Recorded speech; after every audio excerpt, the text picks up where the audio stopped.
Uh, with MSO News Sports, I'm Rick Moore. I'm really happy to be joined by some hockey coaches that everybody on the North Shore is familiar with. And we're going to start in alphabetical order. We're going to talk to Winthrop Dale Dunbar tonight, to St. John's Prep Christian Hansen, to Essex Tech's Mark Leonard. And then we're hoping that Newburyport's Paul Yameen will join us. And guys, I can't thank you enough for doing this roundtable at the end of the season. Each of you guys has excelled not only this year, but for so many years. And here comes Paul now. And I'm really looking forward to asking you about this experience. And we have opposite ends of the North Shore. We have Winthrop on the south. We've got Newburyport on the north. And then right in the middle, we have Essex Tech and St. John's Prep, representing all four divisions. So I think we can get a lot of information and good stuff from you guys. And Dale, I want to start with you first. You guys won the NEC again. You've had another great season. And I want to ask all of you coaches what I talked about in our little pregame here.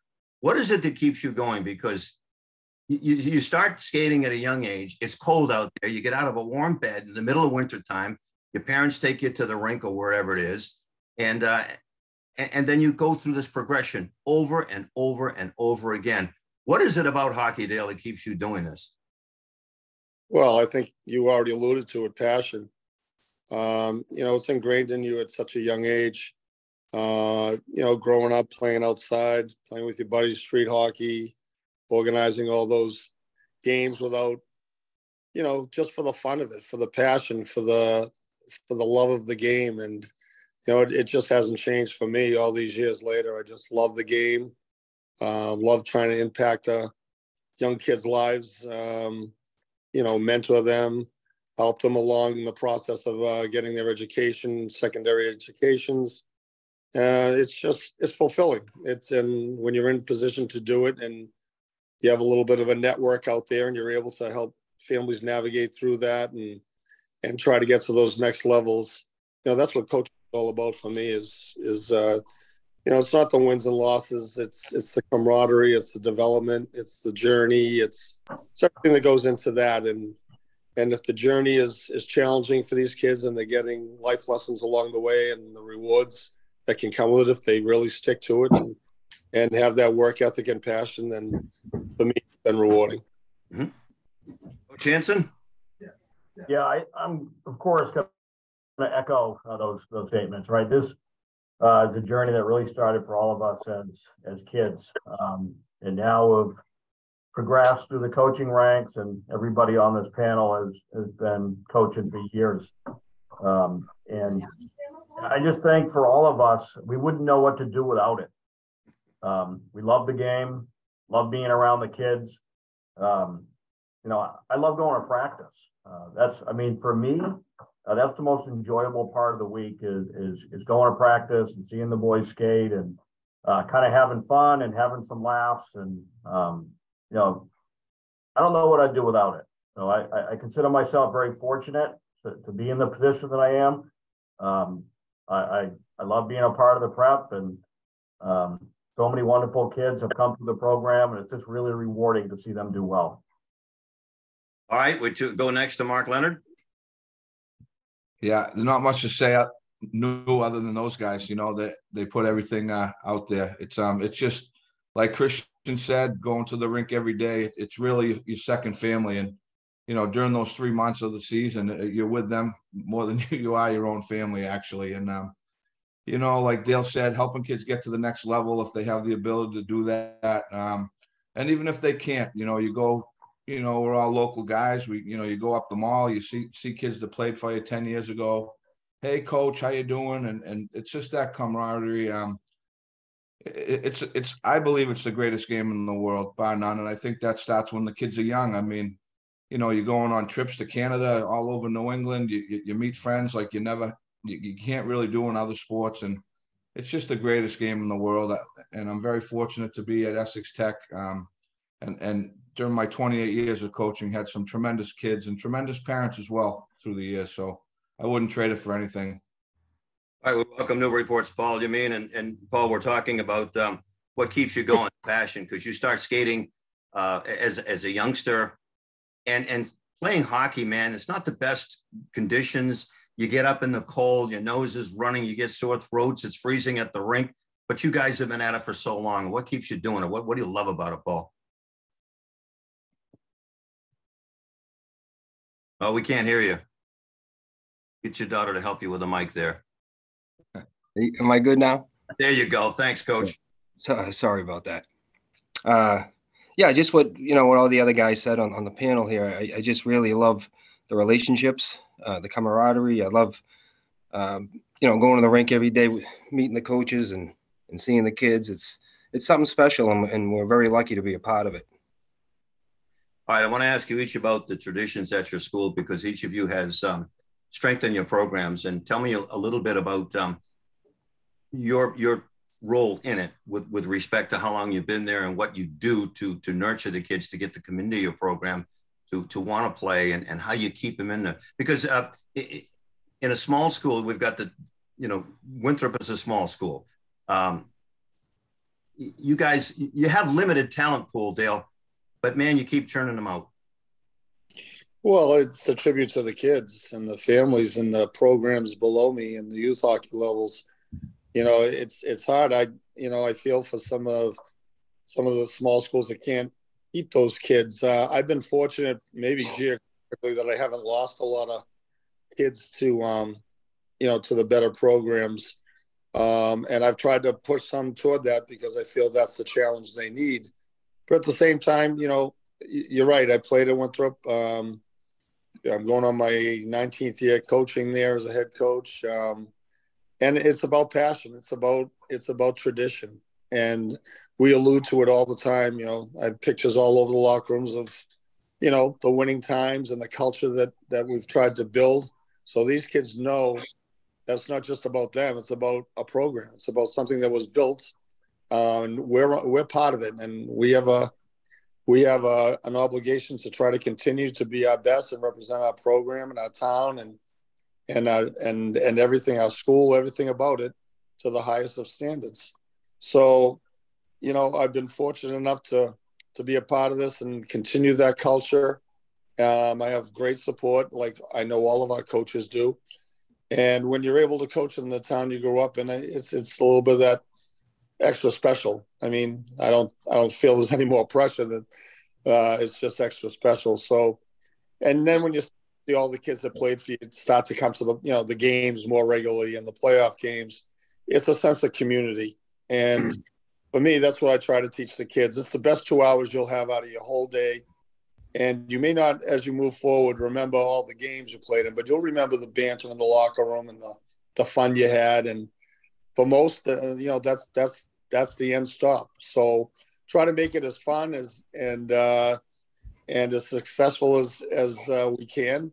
And that's my main goal every year, is to just try to keep that culture going. Is there a trickle down effect, Dan, where some of your players have, Dale, where some of your players have younger brothers and sisters and so on, or brothers anyway, the male side of it, where you can get them interested at a younger age? Oh yeah, I mean I've had families with several siblings play for us, but just trying to do those youth hockey days and trying to keep everybody in tune and keep that passion. Go out and do some skills for the younger level kids, and any questions the coach may have of what we're trying to do up top. So when kids come in, I wouldn't say it's seamless, but they're able to know what's expected of them when they get older. That all helps. But again, it's I worry a little bit about our sport right now. With seeing towns merging and everything like that. But I just want to make sure that I'm doing my piece, as every coach is doing their piece, to try to keep their programs alive and of the highest standard. And let's go to Newburyport, because it's a similar situation on the other side of the North.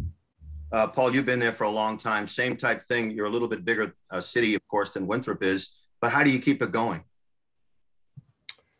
Well, I think we're a prideful program, and we have high expectations for our guys. We try and put, the best schedule together for our team and challenge our guys. So I think, we lose one or two here or there, but for the most part, I think in the past 10, 12 years, we've kept most of our kids in Newburyport. And the same thing, you have such a tradition. I'm sure you've got a pride room, or the kids know what numbers they're wearing, who wore the numbers before them. Yeah. Is that for me? Yeah. In terms of keeping the tradition.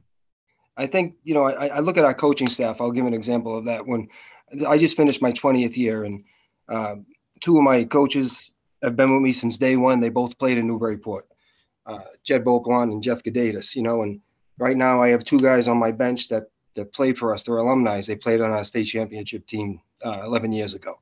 So, I'd like to think that they take great pride in coaching, and I know our players realize that. And, I think it all meshes together and makes us successful. I think it's a little bit different situation now with the Danvers schools. I want to go back to Mark. You get kids from different communities, and it's a different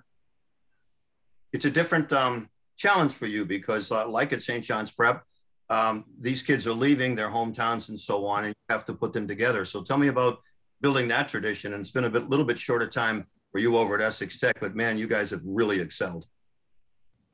Yeah, it's much different. I was at Peabody for 24 years, and I was also the president of Peabody Youth Hockey. And so I knew kids coming up for the next 6 or 7 years. And at this place, it's, I don't really know until May who's coming in.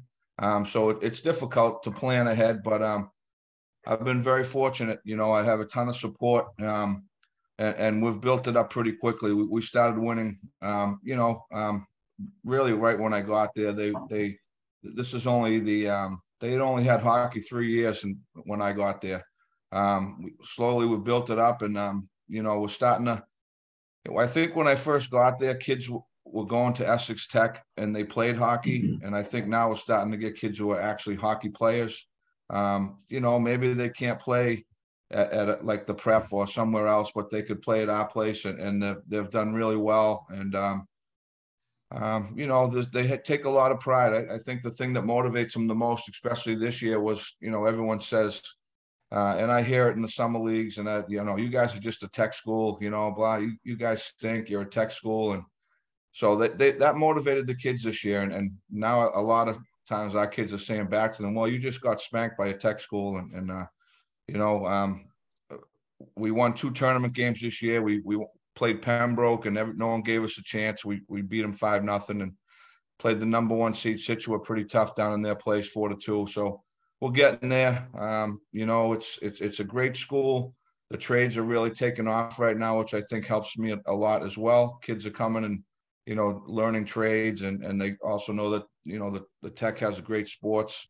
Moving into the Cape Ann League next year. So there's just a lot of really things that are helping me out right now. And I have great kids. I mean, this group of kids, these sophomores, since they were really squirts, and they're talented players, and their talent's coming through the last year or so, And sharing the same rink at times, Coach Canson, you've seen it all from Salem over to St. John's Prep, and the idea of taking kids from all across the North Shore who are looking at a program and expect to do well, that presents its challenges for you as well. And what's it like for you in terms of bringing these kids together and making them live up to the high expectations that they do? Yeah, right. So, I mean, I obviously came from Salem, where I spent 7 years as the head coach there. It's a much different dynamic at the Prep. I get a lot of kids come in. I think that's quite obvious. The biggest challenge we face is you don't really know who the kids are. And maybe, we tend to open up every year against a team like Hingham.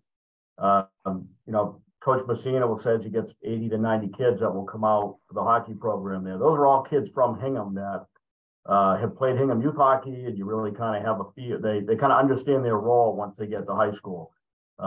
We're kind of trying to melt a lot of kids together in a short amount of time and get them to accept roles when maybe at their prior team they were a top 3 forward, and now we're asking them to play a different role. So that presents its own challenges. I don't think anybody in the panel here is going to feel badly for me for those challenges that we face, but they are real challenges. And when you're going up against, I referenced a Hingham or a Reading, they kind of have that hometown advantage in that sense. But I'm very fortunate to be at the prep, and it's been a tremendous experience. And I enjoyed my time in Salem immensely. 7 years there, like I said, and we had some good teams there, and we're able to keep kids in the city. So I've been blessed in really both spots I've landed. Oh, the talent in this room. Coach Dunbar, maybe a highlight of this season, because you guys were on top for so long and did so well with who you had. And I know everybody in the room had to deal with injuries and sicknesses over the year, but maybe a highlight or two of this year's Winthrop Viking squad, Coach. Well, for me, it was out of all my years in Winthrop, this is the best group of kids I've ever coached. Not the most talented team, but the best group I've ever coached. Every single kid did everything together, pregame, everything. The locker room was so much fun. I mean, they were playing 70s music to make me feel good, I guess. But it was a joy to come to the rink every single day this year. Had no egos or no snipers or anything, kids not playing and tend to eat into success. Every single kid and I credit my leadership group, really made the young kids feel a part of it right away.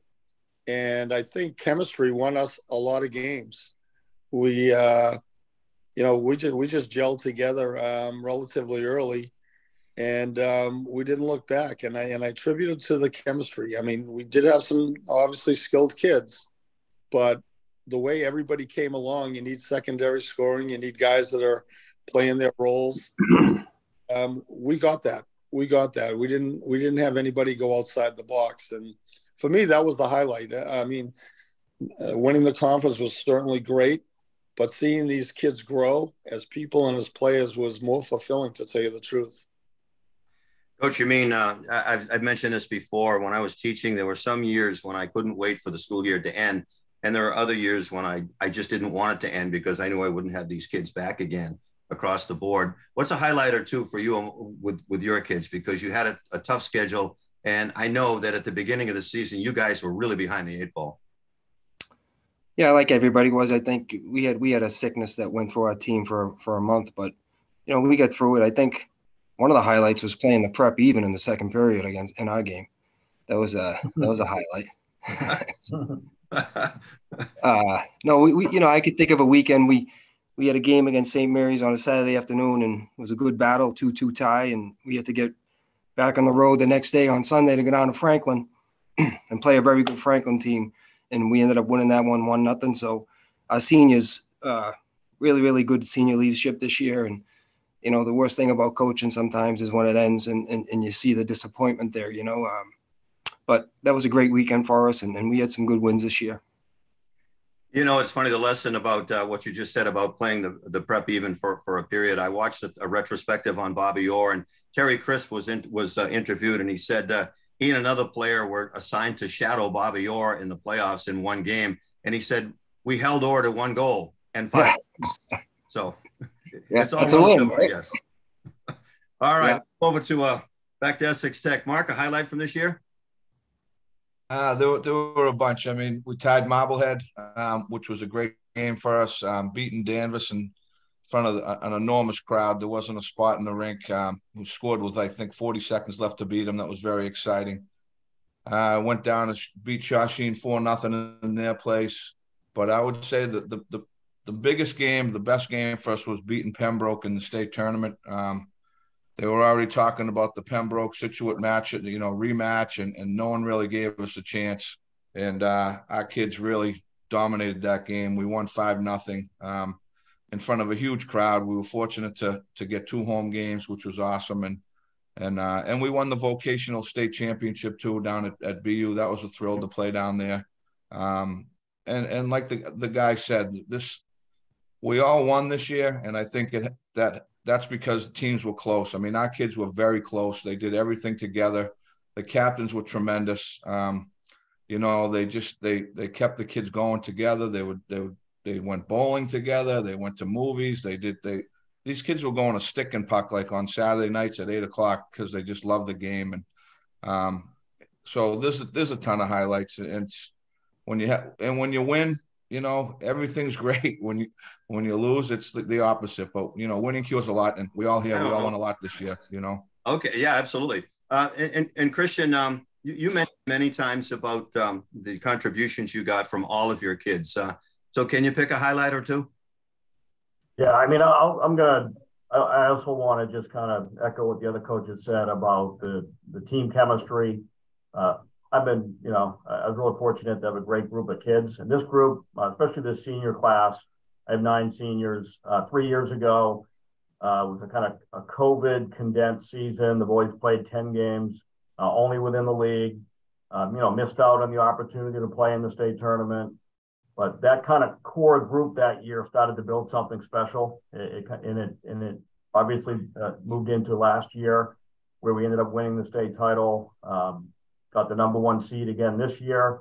Obviously, we fell short in the semis, but it's just kind of that core nucleus of kids that have just done an amazing job of building a special culture at the school that, as coaches, we appreciate, because we see the difference that when you have team chemistry and kids pulling for each other, the success that your team will have.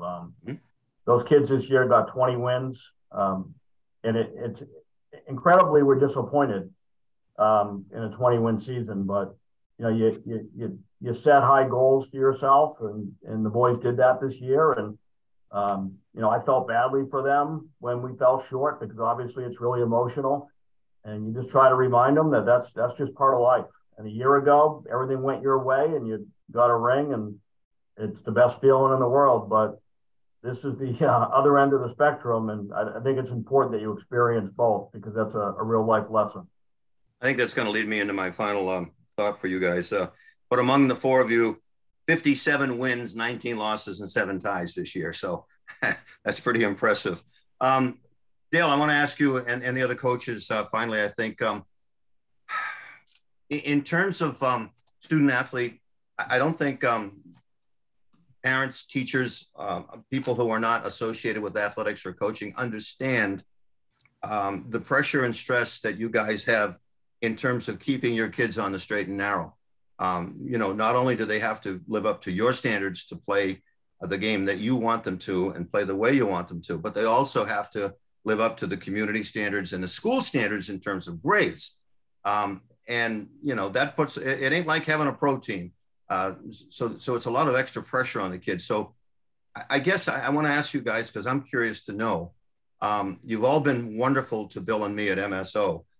How do you deal, or how have you dealt? What are your thoughts in terms of communicating with, obviously, your players? That's a no-brainer, because you got them 2-3 hours a day, as was mentioned.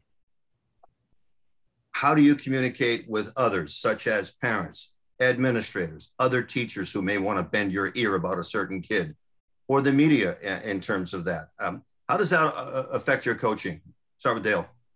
Well, first of all, I don't know how you got Jim Montgomery on this show, because Christian looks just like. I've heard that before.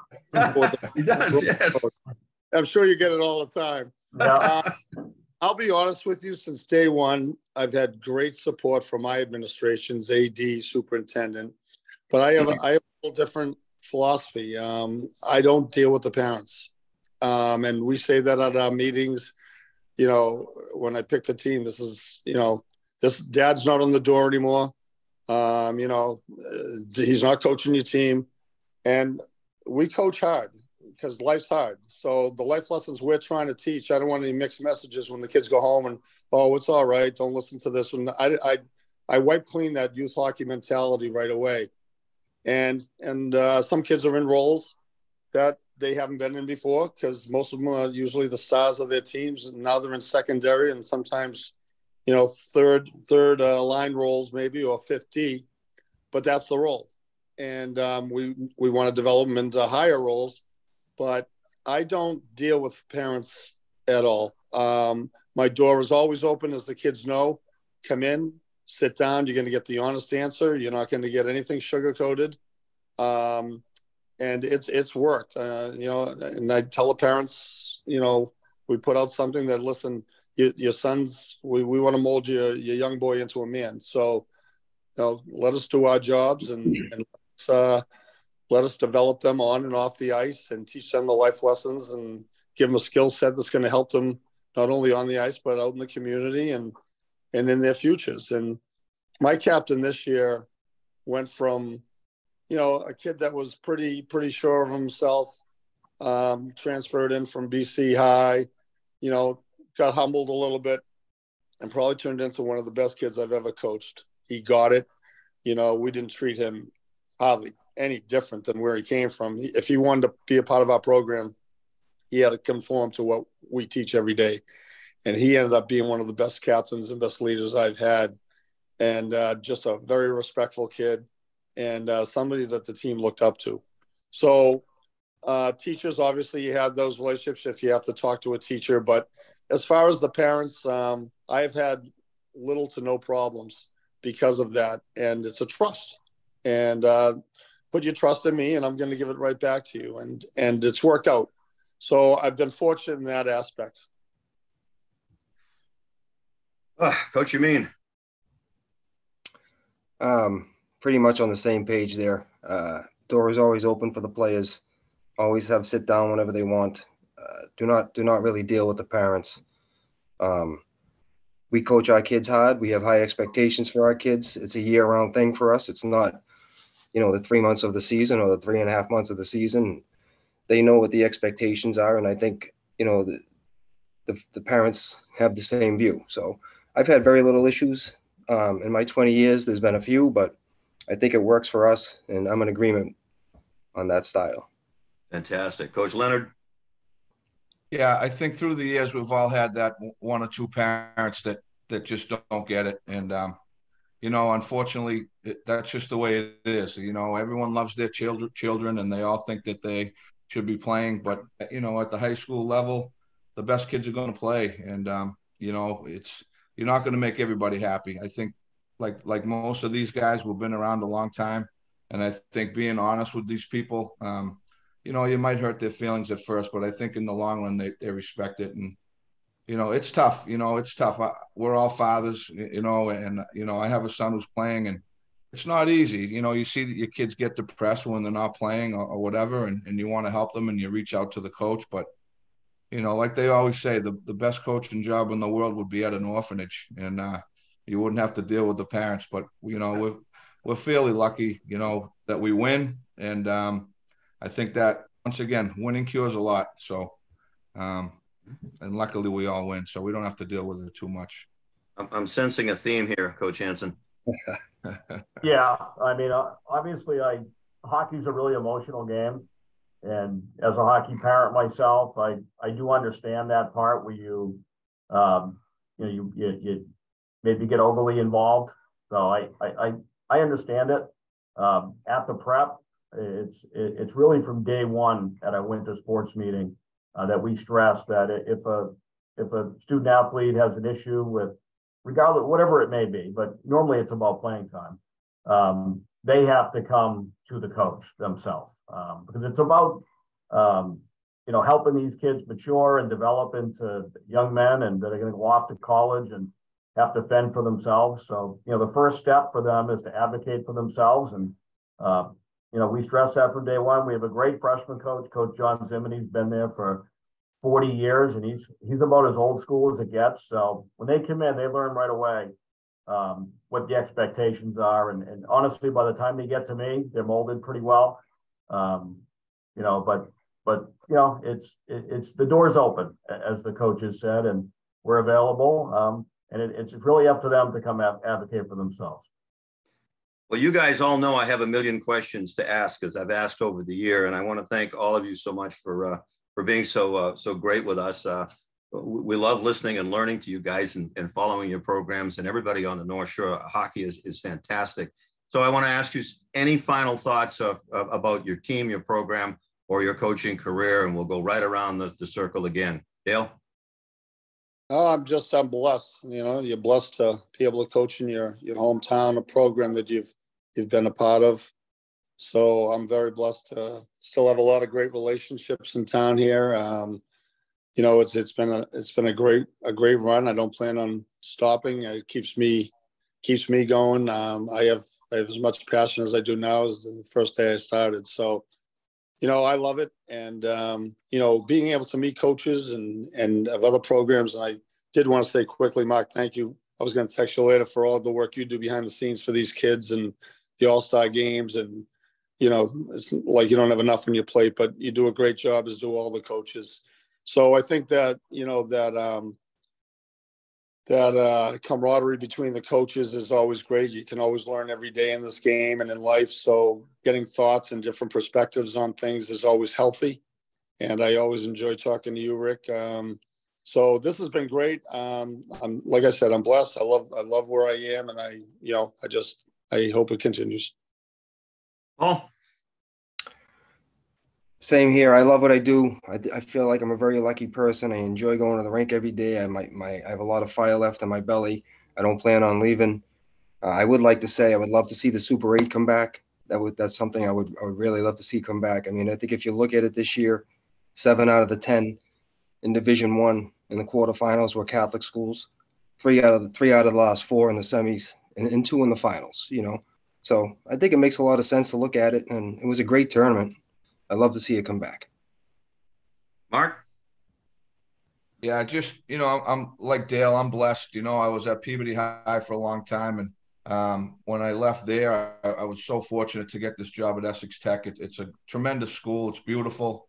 And, we play in an area we're so fortunate to have guys like you, Rick, and, Phil Stacy and all these guys that really give a lot of exposure to our athletes. And a lot of areas don't have that. So just blessed to have great coaches and all these guys, we've known each other for a long time, and we've all coached against each other. And there's just a ton of respect here. And I think that's one of the great things about coaching is you just meet these guys, you know them forever. And you can always tell stories about, Dale and I had a 0-0 game. Dale had to beat us to go to win the league. And it was 0-0. He pulls the goalie. My kid's like, what is he doing? I'm like, they need to win. They can't tie. I'll never forget that game. And just those kind of things, you just never forget the memories. And so that's it for me. And Rick, thank you so much for all you've done for us and all year long. It's awesome. Hey, listen, I'm a lot older than you guys, and I have the fire in my belly too. Eastern Massachusetts hockey is so awesome. Coach Hansen?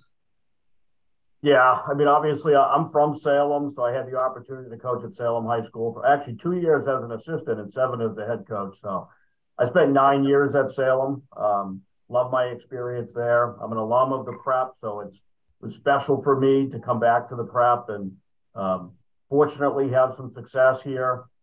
Great administration, great local support from the media. I mean, I too can thank you, Rick, and Phil Stacy's been an incredible supporter with obviously a ton of media coverage. So, I mean, it's just really been a special ride. And, I always said that I'd know when it's time to give it up when I didn't care about us losing. After losing last week, I think I got probably another 16 years left in me. I understand.